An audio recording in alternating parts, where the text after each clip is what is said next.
Iran's large anti-ship cruise missile base in Qeshm Island. Iran's full dominance and control over the Strait of Hormuz. In the past several decades, Iran has continuously developed and built a huge number of missile bases spread throughout the country at specific regions with great passive defenses, just a few of which are shown here.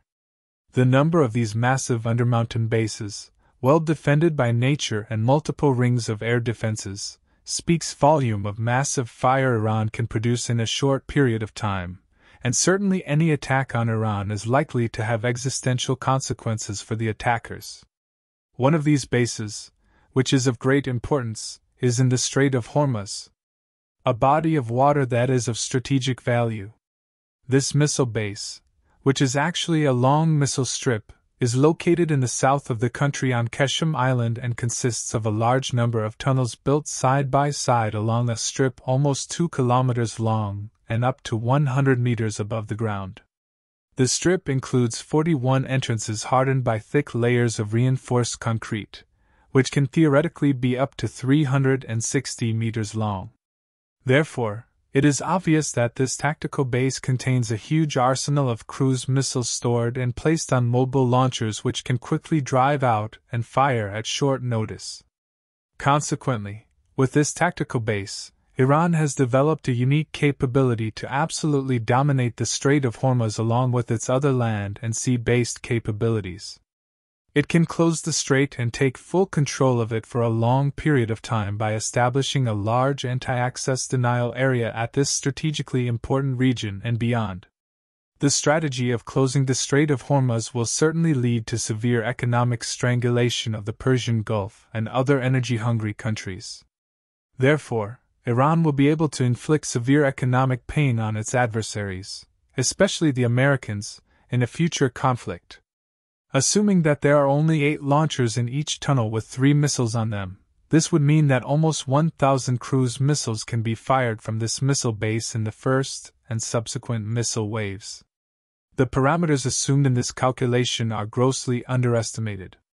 If more launchers and missiles in these tunnels, as revealed and published by IRGC more than a year ago, are taken into account, the number increases to staggering regimes.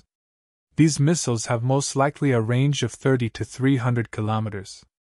Missiles with longer range could have been stationed in this or other parts of the island.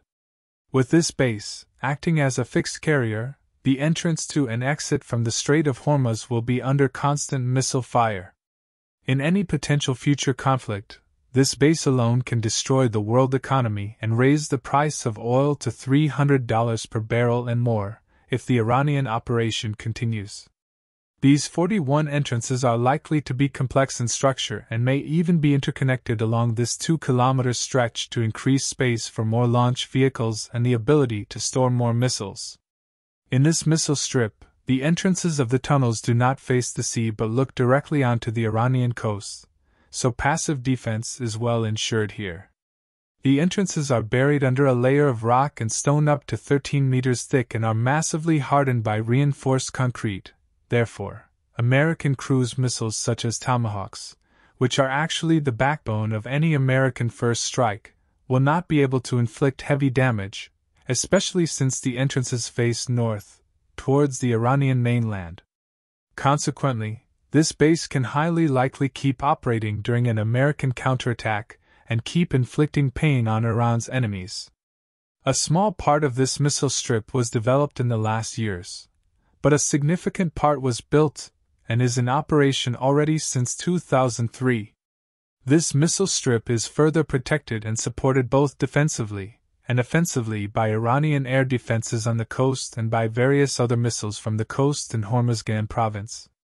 It can be concluded that by building massive undermountain cities and missile magazines, as well as missile farms, in which a large number of missiles are buried under the earth, and other missile capabilities, such as launching missiles from aircrafts, the IRGC is aiming for a sub-kiloton ballistic and cruise missile attack. In other words, it wants to create the power and capability for non-nuclear strategic attacks. This is indeed a good and very useful defense approach. However, it will never replace nuclear weapons. Today, Iran needs nuclear weapons more than any time before, as its adversaries have sharpened their teeth to destroy the country. Thanks for watching and see you next time.